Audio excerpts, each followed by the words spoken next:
이게 보세요. 이게 좋은 얘기만 그냥 뭐 예를 들어서 뭐 균등, 뭐 공정, 뭐 정의 그런 그냥 문의 창작반. 그래서 경제 기회가 사전에 균등하고 과정이 공정하면 결과 있는 그대로 받아들이서 네가 시험 못 봤네. 공부 안 했네. 너 F야. 받아들여. 그래야 되지. 그걸 갖다 무슨 C를 주세요. 그게 말이 되는 얘기야 도대체 그게. 결과가 정의로워야 한다는 것은 소득이 물리적으로 같아야 한다는 것을 의미하는 겁니다. 이게 가능합니까? 국가 개입주의 큰 정부는 바로 결과적 평등을 실현하기 위한 수단이 된 겁니다. 지금. 앞에서 잘못 낀 단추 때문에 계속해서 악수가 되는 거죠, 보면은.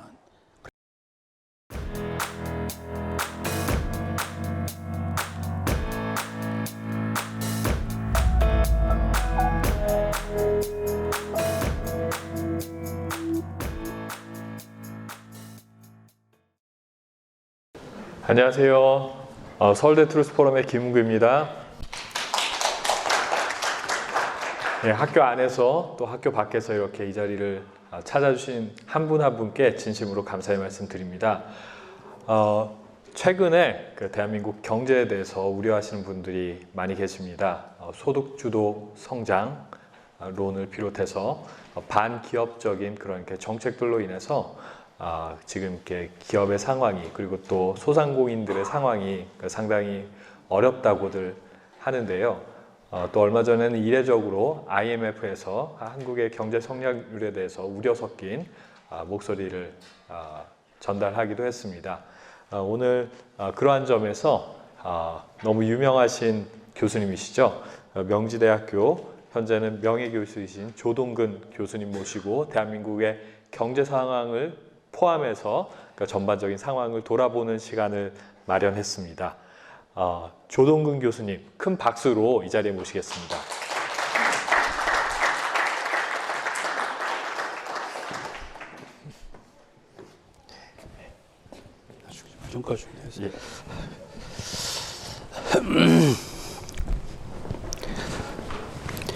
네, 가운데서 인사드리는 게 예의 같고요. 조동근입니다. 오늘 제가 1시 반부터 4시까지 수업을 했거든요. 이제 한번 강의를 하는데 그래서 조금 목이 좀 그런데 좀 쉬면서 좀 많이 회복됐어요. 그리고 여러분 사실은 4월 22일이 일생에 한 번이죠. 그죠? 늘 그렇게 해서 NH, Now and Here입니다. 지금. 그죠? 어저께도 아니고 내일도 아니고 지금. 그 다음에 바로 이 자리에. 우리가 사실 청중으로 여러분을 뵙는 것도 아니고 강연자로 저를 보는 것도 아니고요. 대한민국을 걱정한 나머지 이 자리에 자발적으로 오신 어떤 그런 분은 아니십니까? 그런 면에서 우리가 대한민국이 굉장히 어렵지만은 잘 헤쳐갈 것 같고요. 그리고 오늘 이제 앞으로 좀 많이 채워주실 것 같아요. 보면요. 좀 이게 6시 한 45분 됐는데 이 서울대학교 위치가 굉장히 멀잖아요. 그래서 아마 김은구 대표하고 얘기하니까 이제 적당히 좀 시간 가면서 채워주실 거라고 그렇게 하고요. 그리고 현재 우리가 유튜브를 찍고 있습니다. 그래서 이제 중요한 것이 유튜브가 얼마만큼 이제 널리 확산되는가 하는 조회수가 제일 중요한 것 같아요. 그래서 오늘 제가 또 열과 성을 다해서 그렇다고 흥분하지는 않겠습니다.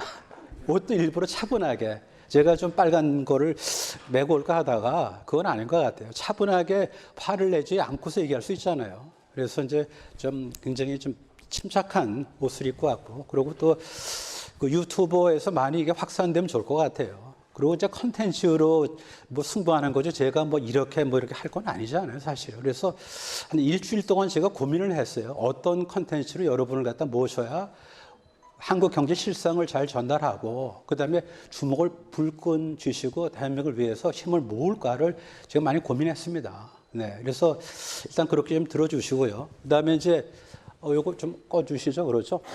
요거 너무 밝은데 괜찮나요? 괜찮아요? 괜찮아요?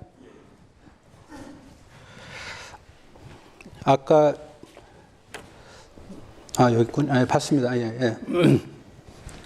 네, 그래서 문재인 정권의 실정 보고서입니다. 실정 리포트.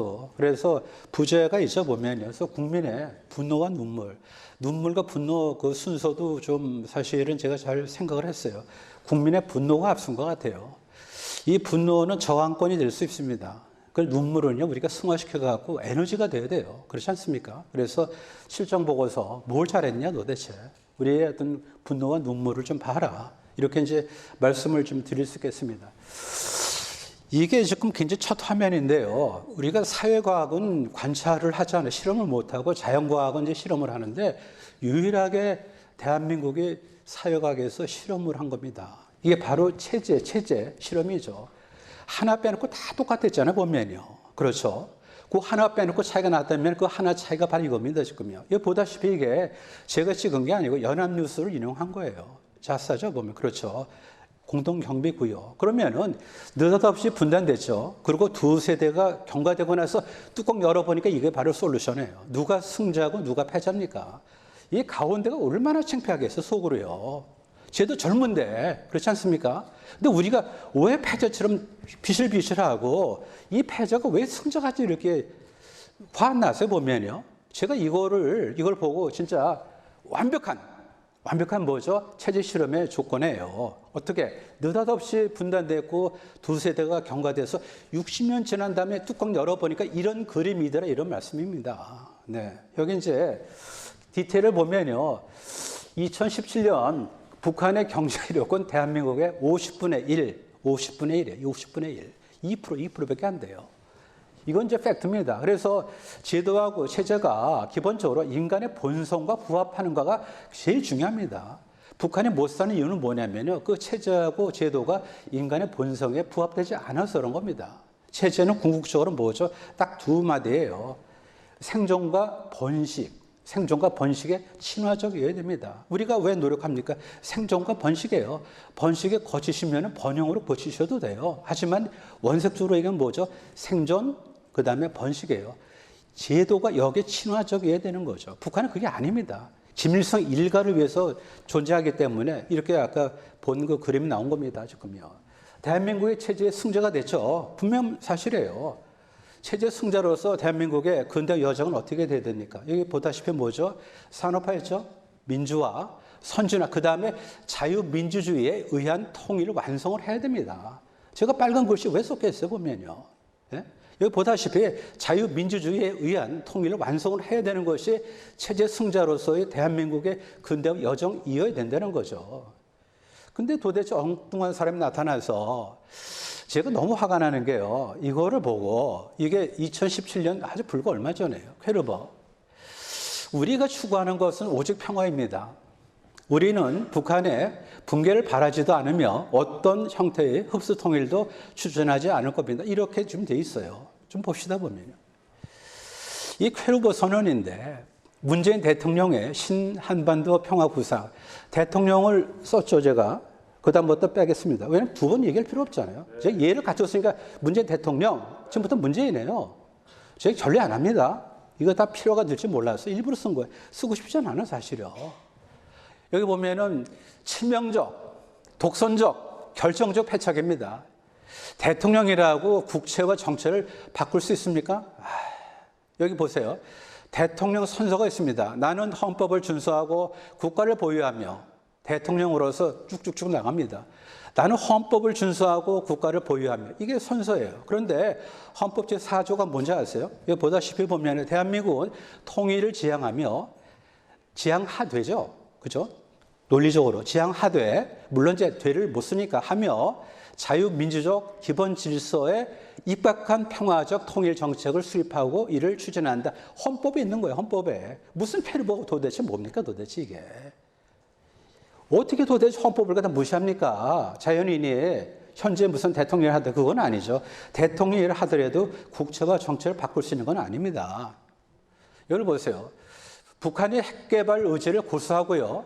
적과 통일에 야욕을 버리지 않았는데 평화가 정착되면 남북 간 협의에 의해서 통일이 이루어진다.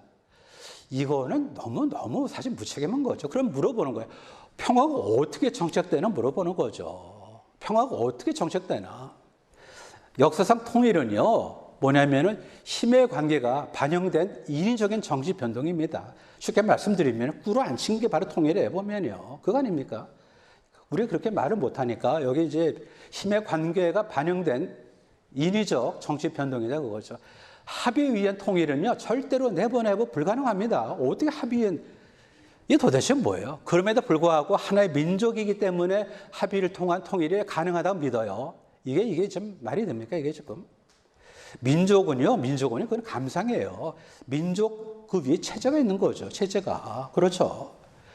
북한의 정치 체제는 자유민주주의하고 양립될 수가 없어요. 없다고요, 지금. 근데 북한의 핵 위협 하에서 민족지상주의라는 미몽으로 평화의 환상을 불러일으켜 주고 있습니다. 좀 더 좁혀드릴까요? 민족의 주술과 평화의 환상으로 노예의 길로 자초하는 겁니다. 동의하세요, 보면요. 이게 필리프 선언이라고 지금요. 여기부터 잘못된 경제는 어떻게 뻔하지 않겠습니까? 우리의 경제는 종속변수의 사실이요. 따라서 우리가 맥을 짚어야 되는 거죠. 맥을 갖다가. 실정 보고서 첫 페이지가 바로 이겁니다. 왜 쾌르보냐 그런 얘기죠. 도대체. 대통령이라고 국채를 바꾸면 됩니까? 안 되죠? 여기 보세요. Believe in real world. 레이건의 발언록을 보세요. 참 레이건이 왜 레이건입니까? 참 이런 대통령 한번 보시면은 2만 불 내려가도 저는 좋을 것 같아요. 예? 3만 불에서 도대체 썩은 도대체 돗자를 깔고 뭐 합니까? 예? 썩은 좀 죄송하지만 이 정도로 할게요. 여기 보세요. 보면은 레이건의 어록입니다. 무지무지하게 정제된 얘기예요. 우리가 역사를 통해 배운 것이 있다면은 적에 대한 순진한 포용 정책이나 희망적인 사고는 어리석다 그거죠. 순국 선년들의 희생을 배신하는 것이고 우리의 자유를 탕진하는 것이다 이런 얘기예요. 탕진. 이게 대통령 아닙니까 도대체. 이게 대통령 감이죠 보면요. 우리 뭐예요? 감이 아니야. 감이 아니야. 제가 목적을 얘기를 안 했어요. 저는 실현하지 않습니다. 문재인 대통령 얘기를 했고 그 다음부터 대통령 뺍니다. 제가 누구를 이렇게 얘기할 이유가 없어요. 다 녹화되잖아요 보면 이게. 나중에 제가 어떻게 감정하겠어요. 정확하게 제가 지키는 겁니다. 두 번째, 역사 교훈은 유화 정책에 더 큰 위협이 있다는 것이고 이를 순진한 진보주의자들이 적시하지 않으려 하는 것이다 그런 얘기죠. 직시하지 않으려 한다는 거죠.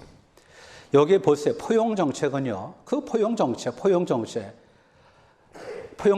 유화 정책에 불과하고요. 유화 정책은 전쟁과 평화 중에서 하나를 선택하게 하는 것이 아니라 전쟁과 항복 중 하나를 선택하게 한다. 동의하세요, 여러분? 보면요. 예? 전쟁과 평화? 그게 아니에요. 전쟁과 뭐예요, 보면. 이런 식으로 사실은 항복을 선택하게 하는 거죠.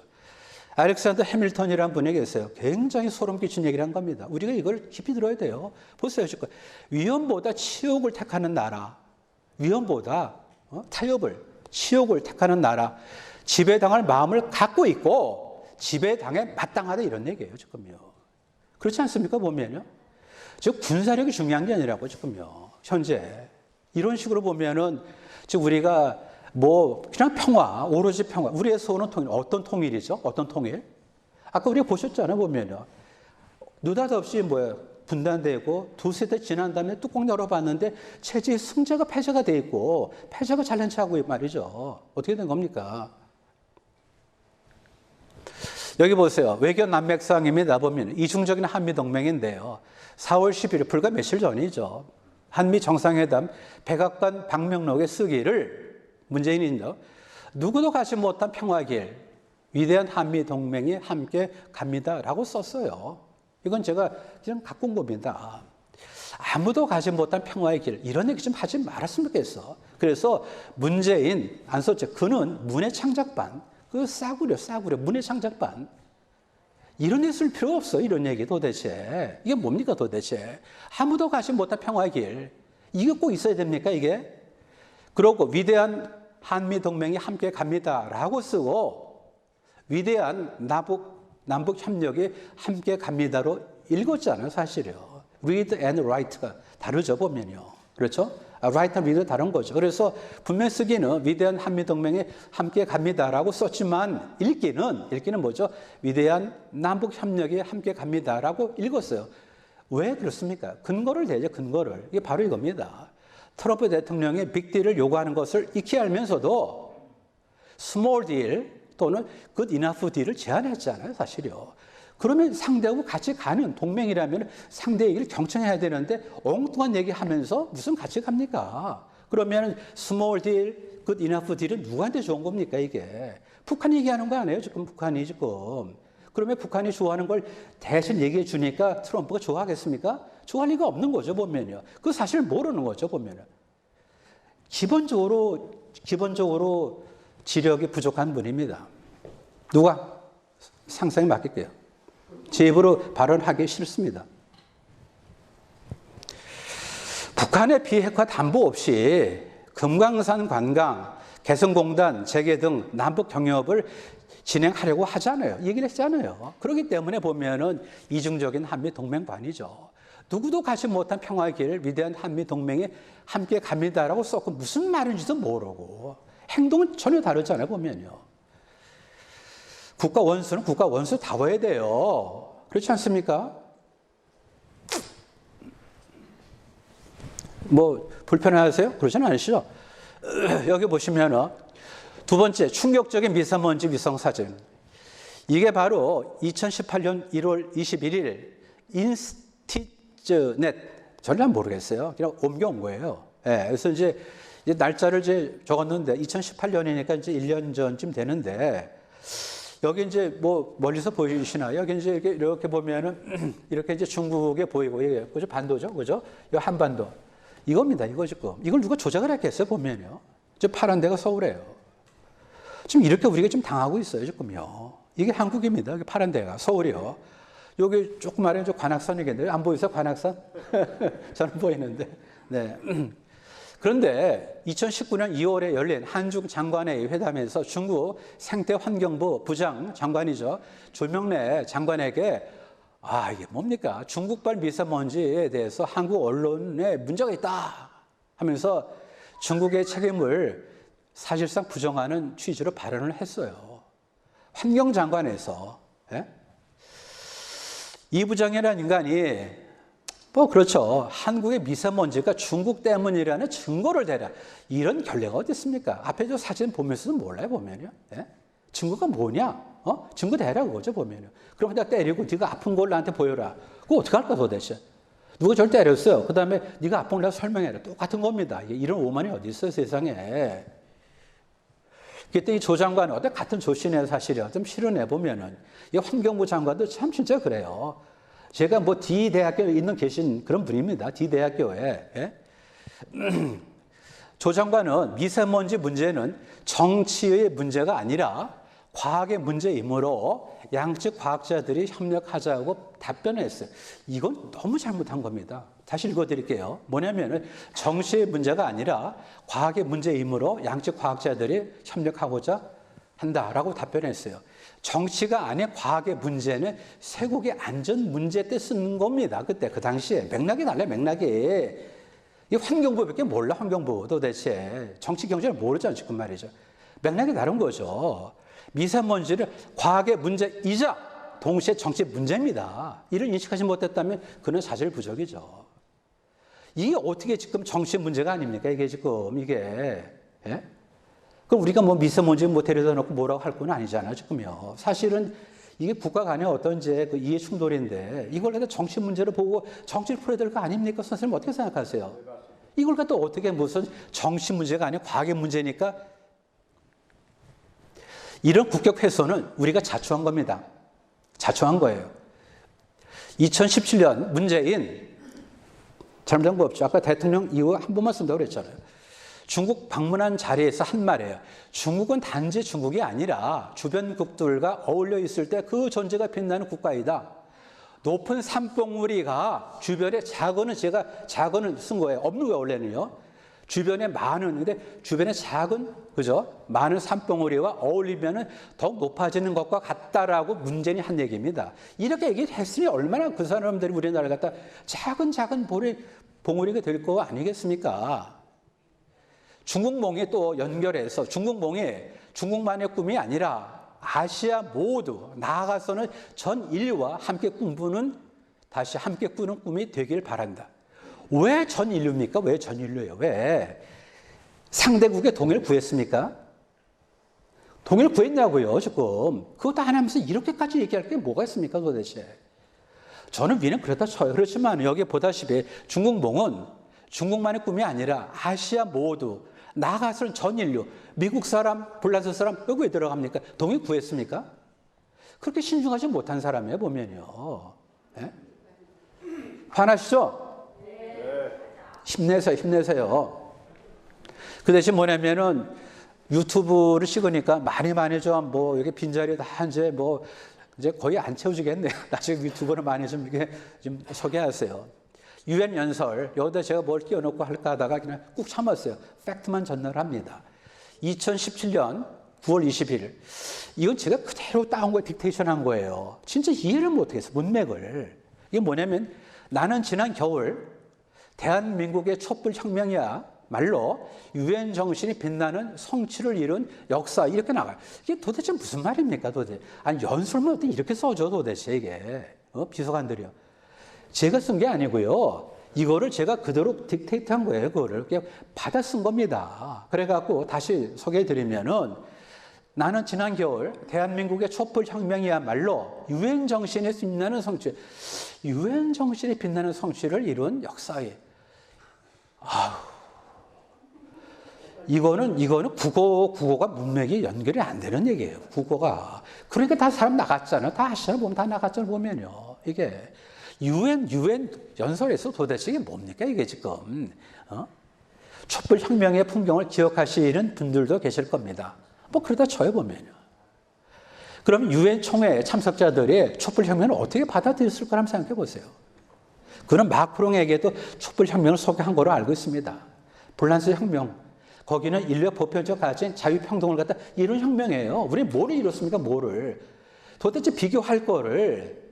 돌멩이하고 다이아몬드를 비교하면 되겠습니까? 저는 뭐냐면 이게 너무 화가 나는 게 유엔 연설 통해서 결국 누구를 욕줬습니까? 대한민국에 있는 사람들 욕준 겁니다. 국격이 허물어진 거죠. 무슨 얘기예요 도대체 이게. 나는 지난 겨울 대한민국의 촛불 혁명이야말로 유엔 정신이 빛나는 성취를 이룬 역사. 이게 도대체 무슨 말이냐 그런 얘기 한번 좀 설명해 주세요 보면은. 그리고 비서관들이 이렇게 연설문 그거 원고 써도 되는 겁니까? 그 다음에 이제 네 번째 문재인 촛불 혁명의 치명적 인식 오류 보세요. 헌법 1조 2항 회절 이겁니다 보면은. 대한민국의 주권은 국민에게 있고 모든 권력은 국민으로부터 나온답니다. 이게 뭡니까? 모든 권력은 촛불을 든 국민으로부터 나온다가 된 거죠. 광장 민주주의니까. 예? 1조 2항을 회절한 거죠. 이때 국민은 뭐냐면요. 군주제가 폐지가 됐잖아요. 따라서 빈자리가 된 국왕을 대신하는 상징적 존재로서의 국민을 의미하는 것으로 정치적 대중 집회에 모여 촛불을 든 사람 얘기하는 게 아닙니다. 지금 이게 논리적으로 보면은. 이 얘기를 갖다 어떡하지? 정치학자들이 안 하신 것 같더라고요. 예? 다시 한번 보시죠. 보면은. 국민은요, 군주제 폐지로 빈자리가 된 국왕에 이거를 대신하는 상징적 존재로서의 국민을 의미하는 겁니다. 그래서 정치적 대중 집회에 모여 촛불을 든 사람을 의미하는 것이 아닙니다. 지금 이런 얘기예요. 지금. 이렇게 회절되는데도 보고 이거를 우리가 다 당한 거 아닙니까? 왜 대의민주주의입니까? 왜? 국민을 스스로 직접 지배하는 것이 정치 원리상 불가능해요. 그래서 대표를 뽑는 겁니다. 대의제 민주주의는 영토가 넓어서 국민이 많아서가 아닙니다, 지금. 어떻게 국민을 지배합니까, 도대체? 말이 안 되는 거 아닙니까? 말씀드린 대로 국민을 스스로 직접 지배하는 것이 정치 원리상 불가능하기 때문에 대표를 뽑는 겁니다. 그래서 영토가 넓어서도 아니고 국민이 많아서도 아닙니다. 그래서 직접 민주주의가 최선이고 대의제 민주주의가 차선이라는 생각도 오류입니다, 지금요. 오류예요, 이게 지금.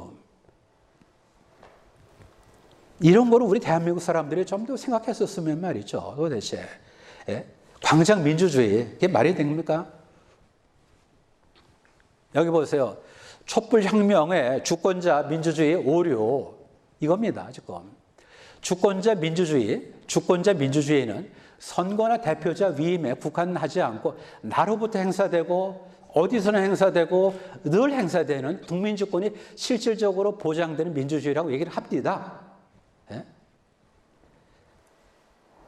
하지만 주권자 민주주의는 광장 민주주의로 국민을 선동하는 수단이에요, 보면요.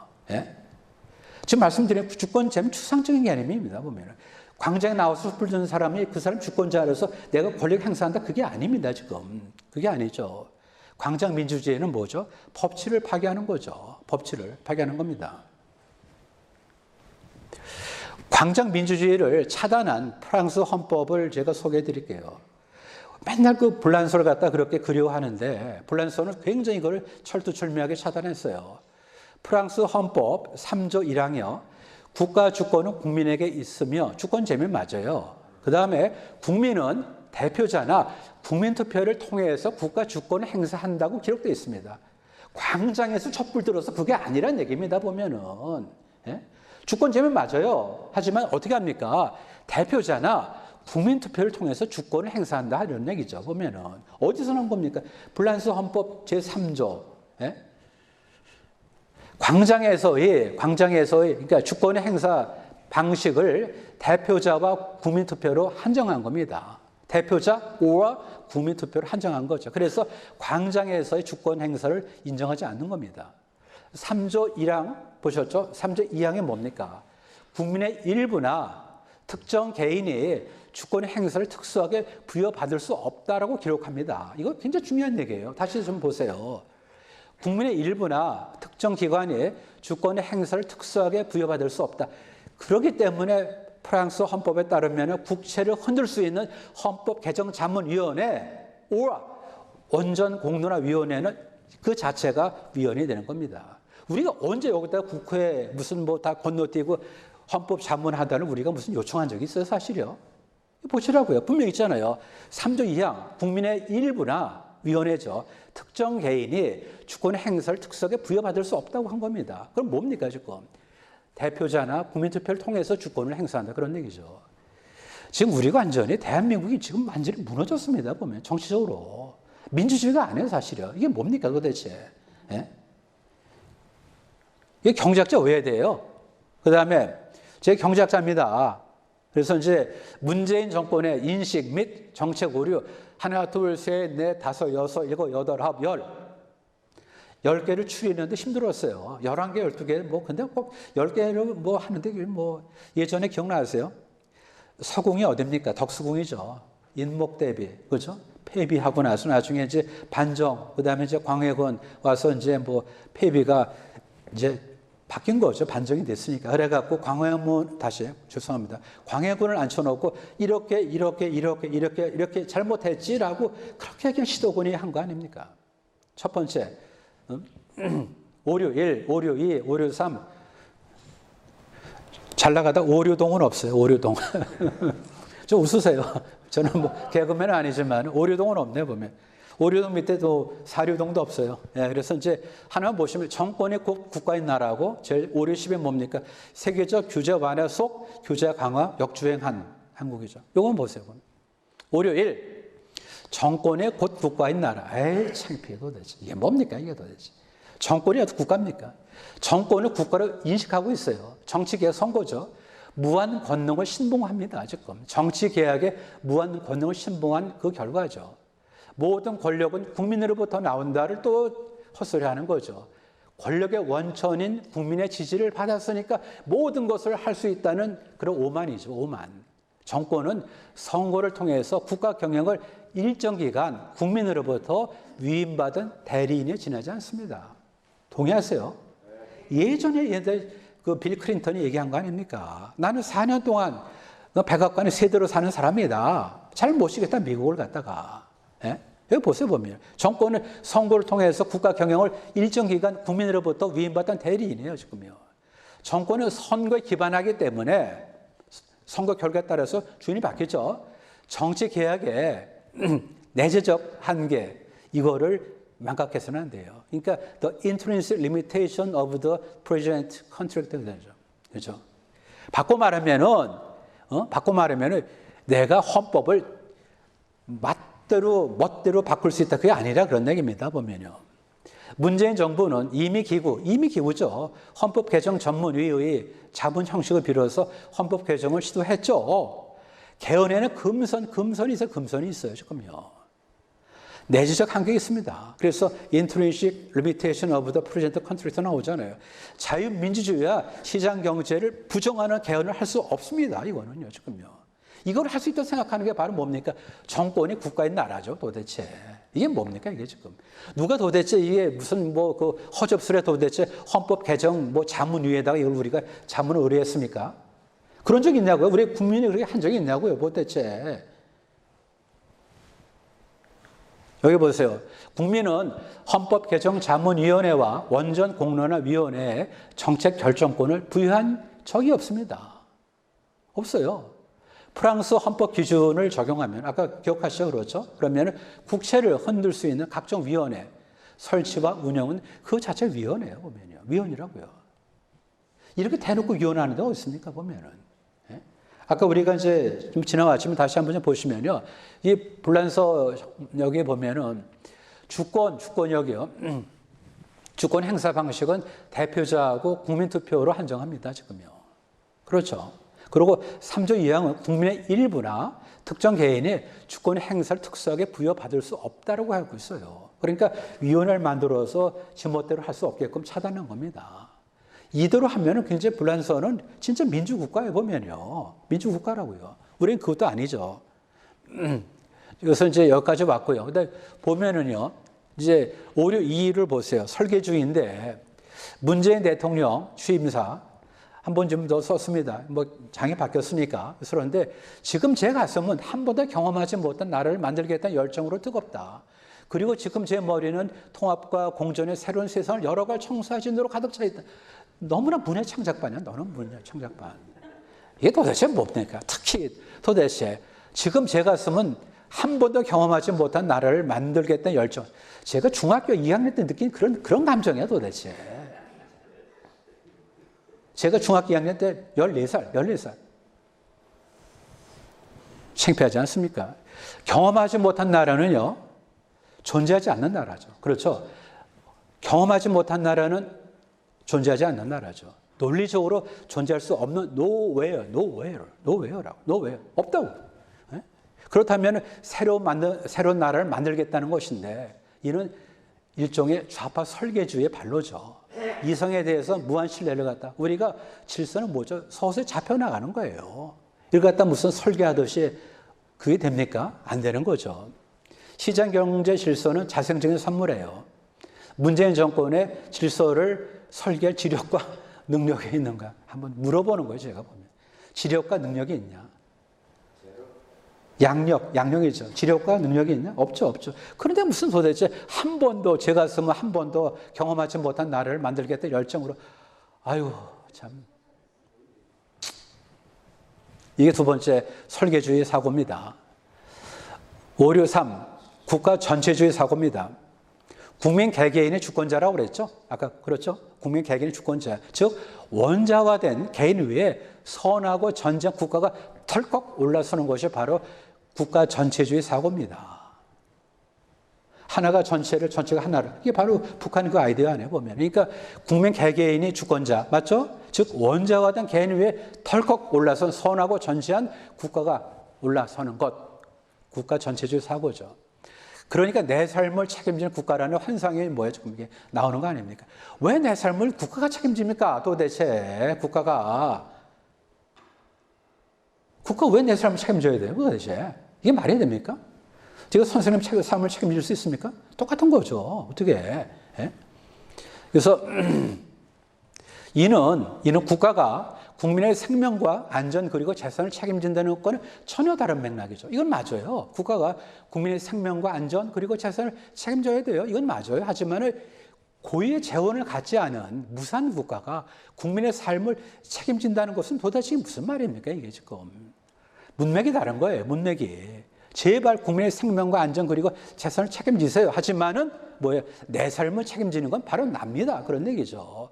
층위가 다른 문제를 갖다 이걸 혼돈하는 거죠. 국가 의존이 타성화되면 그만큼 인간의 존엄은 뭐예요? 무너지는 거죠. 국가가 박애주의 실천자가 되면은요, 박애주의 실천자가 되면 모두들 입법을 통해서 특혜를 받으려 할 거 아닙니까? 나는 이만큼 비참하고요, 저기보다 더 비참하고요, 저를 도와주세요. 그럼 도대체 뭡니까? 우리가 태어났죠. 사실 이렇게 무슨 남한테 뭐 의지하려고 도대체 그렇게 뭐 밀려났습니까? 예? 자기가 첫 울음을 울었을 때 뭡니까? 나는 세상을 향해서 날 살겠다고 내가 선언한 거 아니에요, 보면. 그렇게 다 자유분방한 사람을 갖다 묶어놓고 국가가 책임져 줄게. 이게 도대체 뭡니까? 그거는 무슨 동물농장에 무슨 뭐 그야말로 동물을 갖다 관리하는 걸 몰라도 사람을 어떻게 이런 식으로 말이죠. 내 삶을 책임지는 국가? 이거는 말이 아니죠. 그러다 보니까 왜소화된 개인, 전지한 국가, 이게 바로 국가 전체주의 사고의 전형입니다. 개인을 왜소하게, 위대한 개인을 왜소하게 만들고 사실 허구에 지나지 않은 국가를 갖다가 뭐죠? 이거를 크게 해가지고 뭔가 조금 전지한 존재로 만들고 이게 지금 뭡니까? 개인이 위대하고 국가는 그러한 개인이 모여서 우리를 보호하는 어떤 체제로서 국가가 되어야 되는 건데 사회적 합의를 통해서 선을 지향한다? 이거는 말이 안 돼요. 실존하는 인간 밖에 초월적인 존재가 없습니다. 사회적 합의도 이것도 우리가 이런저런 이해관계에서 밀당이요. 밀당이라고요. 어떻게 사회적 합의, 우리나라만큼 사회적 합의라는 얘기를 그렇게 잘 쓴 나라가 어디 있습니까? 맨날 무슨 합의. 그게 합의가 됩니까? 노조가 지멋대로 하는데 그걸 갖다가 뒤집어 씌우는 뭐죠? 부드러운 비단이죠, 비단. 그러다 보니까 누군가 국가 대신해서 자기 이익을 갖다 뭐죠? 챙기는 수단으로서 사회적 합의를 얘기하는 거죠. 이해 충돌 조정을 통한 국민 통합은 불가능해요. 차라리 개인의 권리와 의무를 다하게 하는 것이 그리고 개인의 권리와 의무를 다하게 하면서 그 안에서 자리 잡은 질서가 바로 사회 통합에 이르는 길이 되겠죠. 그렇죠. 그렇지 않습니까? 지금. 자유민주주의, 시장경제에 대한 사회적 합의, 그 이상의 사회 통합은 절대로 없습니다. 지금요. 우리만큼 도대체 타협을 갖다 무슨, 거기다 사회적 붙이고 말이죠. 여기서 우리가 사회적 타협 이런 얘기 안 하잖아요. 우리는 좀 사실 어떤 면에서 굉장히 앞서가는 사람들이죠. 이해가 다른데, 그럼 뭐예요? 모든 사람들한테 공통적으로 적용되는 룰 자체가 이것이 합리적인가? 그걸 물어볼 뿐이지. 우리가 어떻게 타협을 하고 뭘 합니까? 그건 친구끼리 하는 거고, 우리가 의제를 갖다 만들어서 공론을 하는 건 맞지만은 이거를 이해 충돌을 갖다 이거를 대화로 풀어나간다? 그건 아니죠. 그건 아니죠. 564. 국가가 고용주가 되어야 된다. 아이씨. 이게 뭡니까 도대체? 아이씨. 공공 서비스를 시장에다 팔지 않으면요, 국가가 고용의 주체가 될 수 없어요. 앰뷸런스 왱 하면서 돈 받고, 불자동차 왱 하면서 돈 받고, 군대 지켜주면서 뭐 돈 받고, 경찰 무슨 방범 돈 받고, 이런 식으로 공공 서비스를 시장에다 판매하지 않는 한 국가가 어떻게 고용의 주체가 됩니까? 이게 지금 안 되잖아요, 지금요. 여기 교회에 나가시는 분들 계시죠? 이거 보세요. 우리 옛날에 11조가 뭡니까? 10가족이 뭐죠? 10분의 1씩 엿어서 한 가족을 갖다 우리 뭐죠? 성직자를 모시는 거 아닙니까? 똑같은 원리예요. 똑같은 원리예요. 뭡니까? 공무원 급여만큼 민간에서 세금이 거쳐야만 공공부문에서 일자리 하나가 만들어집니다. 그거 안 해보면. 그러니까 세율을 10%로 가정하면은 민간 일자리 10개가 만들어지면은 공무원 한 자리 만들 수 있다 그런 얘기입니다. 그렇지 않아요? 보면 11조 올리죠. 11조.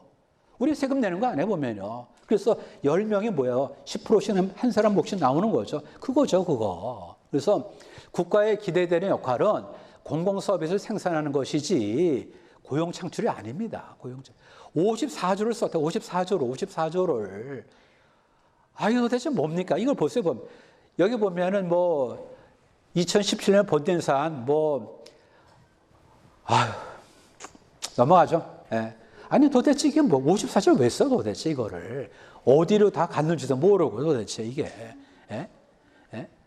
그다음에 이제 나오는 겁니다. 보면 이게 이제 제가 굉장히 예리한 이제 비판을 가하는 건데 우리 홍남기에 굉장히 부드러운 사람이에요. 부드러운 사람인데 그냥 예스맨이죠. 예스맨. YS는 안 해 그렇다고요. 예스맨. 그래서 그런데 LA 타임스 페브러리 여기 2019년 그래서 빅토리아 킴이라는 여자가 쓴 거예요. 그래서 In tough market, young South Koreans buy for the security of government jobs죠. 그러니까 그 타이트한 마켓에서 한국 사람들이 공무원 되기 위해서 그렇게 애를 쓴다는 겁니다. 지금요. 예? 여기 이제 이걸 처음 들으실 거예요. 보면요. 한국의 공무원 시험의 경쟁률이네. 죄송합니다. 경쟁률이에요. 매우 치열해요. 응시자 2.4%만 합격해요. 2.4%. 9,020만이 응시하면 5천 명을 미처 못 뽑아요, 지금. 그러면 뭡니까, 이게? 하버드 대학 입학 허가율 4.5%의 절반밖에 안 되는 거예요. 그러면은 여기 떨어진, 그러니까 20만이 응시를 하고 5천을 뽑았는데 떨어진 19만 5천이 각자 제기를 갑니까? 아니죠. 거기 락인, 거기 매요 도대체. 매일. 그러니까 공시적이 그게 뭡니까, 그게? 재수, 삼수, 사수 이렇게 하는 거 아닙니까, 도대체.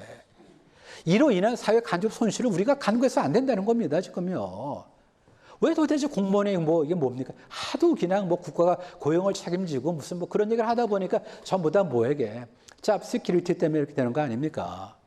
그래서 여기 현대 경제연구원의 분석에 따르면은 공시에 묶인 사회적 간접 손실, 이것이 17조 원으로 추산되는 거예요. 생산 및 소비 감소라는 기회 손실이 있는 거 아니에요, 보면요. 지금 여기 공시족이 되면은요, 취업을 어플라이한 게 아니잖아요. 따라서 어떻게 됩니까? 이게 지금 경제활동 인구에서 빠져. 그래, 취업자도 아니고, 실업자도 아니고, 비경제활동 인구로서 한켠으로 제껴놓는 거예요, 보면요. 이런 사람들이 이렇게 많으면 되겠습니까? 이거는 너무 비극이죠. 비극입니다, 여기 지금. 공무원을 뽑았을 때요, 보세요. 여기 이제 너무 디테일한 거 보지 마시고요. 보면은 월급은 아무것도 안 해요, 진짜. 월급은요. 하지만 이제 한 30의 공무원을 뽑았어요. 그러면 30년을 월급 주죠. 그렇죠? 그러면 이제 30년 지난 다음에 60이 됐겠네요. 그다음부터 몇 년을 갖다 연금을 계속 보여야 되는 거죠. 앞으로 보면은 한 90세까지 산다 하면 30년의 연금을 줘야 되는 거예요. 그러면 30년 일을 했으니까 급여를 준 건 좋아요. 하지만 30년을 급여 아닌 연금을 지불해야 됩니다. 지금 연금을. 그걸 생각하면은 국가에서 볼 때 나중에 여기 보면은 여기요. 공무원 군인 연금 충당 부채를 이걸 우발채무로 쌓아야 돼요. 이건 우발채무.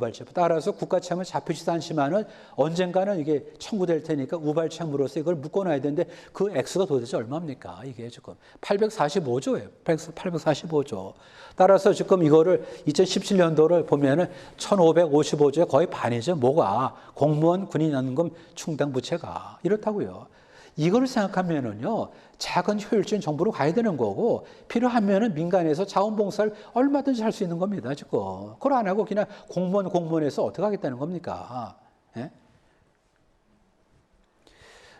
오류 5. 네가 네 죄를 알렸다. 5번째. 정책사고에 과다식별해요. 진짜 공부를 못했어요. 중원부원, 과다식별. 문재인 정부의 경제 철학, 이렇게 얘기를 합니다. 자기네들이.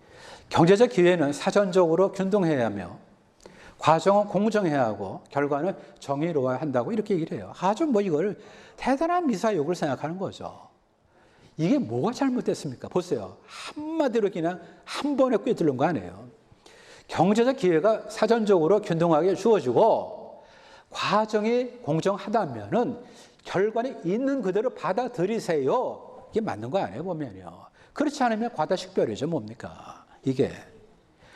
대학교에서 똑같이 수업 계획서 주고, 수업하고, 시험 보고, 그러면 네가 성적이 좋아? 그래, 너 공부 열심히 했네. 그럼 되는 거죠. 그걸 갖다 똑같이 B- C 플러스를 받아야 돼요? 그건 아니죠. 이거 보세요. 이게 좋은 얘기만 그냥 예를 들어서 균등, 공정, 정의. 그런 그냥 문해 창작반 말이죠. 그래서 경제 기회가 사전에 균등하고 과정이 공정하면 결과 있는 그대로 받아들이서 네가 시험 못 봤네. 공부 안 했네. 너 F에 받아들여. 그래야 되지. 그걸 갖다 무슨 C를 주세요. 그게 말이 되는 얘기예요, 도대체 그게. 결과가 정의로워야 한다는 것은 소득이 물리적으로 같아야 한다는 것을 의미하는 겁니다. 이게 가능합니까? 국가 개입주의 큰 정부는 바로 결과적 평등을 실현하기 위한 수단이 된 겁니다, 지금. 앞에서 잘못 낀 단추 때문에 계속해서 악수가 되는 거죠, 보면은. 그렇지 않습니까? 6번째, 네 죄를 알렸다. 얘 보면 이분법적인 진영 논리에 지금도 함몰돼 있어요. 너 왜 그런지 모르겠어요. 신자유주의적 성장과 대비되는 개념으로 포용 성장을 제시했어요. 김의겸 누군지 아시죠? 징그럽죠. 보면요. 언제 2018년 최근 정책 브리핑에서 이런 얘기한 거예요. 신자유주의적 성장과 대비되는 개념으로서 포용적 성장을 제기했어요. 신자유주의는 이게 얘기해요. 수혜층이 소수에 그치고 다수가 배제되는 배제적 성장을 가져오지만 포용적 성장은 두루 많은 사람에게 성장의 결과가 분배되고 두루 혜택을 누리는 성장이라고 설명했어요. 이게 도대체 국어 시간입니까? 그러면은 두루 혜택을 누리는 게 포용적 성장이라는 이건 동어 반복이죠. 키가 크지 않네? 키가 작네? 똑같은 얘기 안 해보면요. 그러면 왜 지금 신자유주의가 왜 배제적 성장을 가져오는가를 얘기해야 되는데 그건 얘기를 못해. 그건 못해요. 여기는 나쁘고 저기는 좋고, 이거 한번 보세요. 논리 구조를 보세요, 지금요. 신자유주의는 수혜층의 소수에 그치고 다수가 배제된대요. 하지만 포용적 성장은 두루 많은 사람들에게 혜택이 돌아가는 거예요. 그건 국어 어떤 해석이죠, 해석. 그러면 두루 혜택을 누리는 게 포용적 성장이라는 거는 그거는 동어 반복입니다. 동어 반복, 토톨로지죠. 그럼 뭐를 얘기해야 돼요? 신자유주의가 왜 배제적 성장을 가져오는가를 얘기해야 되는데 그건 논거 제시가 없어요. 그러면 신자유주의를 폐기하면 포용적 성장이 저절로 옵니까? 아니죠. 제가 딱 두 줄로 김의겸을 죽이는 게 바로 이겁니다. 시장은 교환을 통해서 이해가 조정되는 비인격적 플랫폼이기 때문에 원천적으로 누가 누구를 배제할 수가 없어요. 그렇잖아요, 지금. 누가 아이디어가 좋아서 물건을 만들어서 팔았는데 그렇잖아요. 지가 아이디어를 낸 거야. 그래서 내가 아이디어 내서 팔았는데 그렇다고 누가 여기에 뭡니까? 누가 피해를 봅니까? 그건 아니잖아요. 스티브 잡스가 핸드폰을 만들었는데 누가 피해를 받냐 그런 얘기예요. 보면요, 지금. 엉뚱한 얘기예요. 미사여고. 지금도 스틸 뭐냐면은 진짜 내가 화가 나는데 지금 18살 먹은 사람은 사춘기예요. 근데 72살 먹은 사람이 사춘기 같은 생각을 하는 거예요. 예? 이게 뭡니까? 소위 이분법적인 진영 논리에 빠진 거 아닙니까? 이분법적 선과 도덕과 무슨 타락.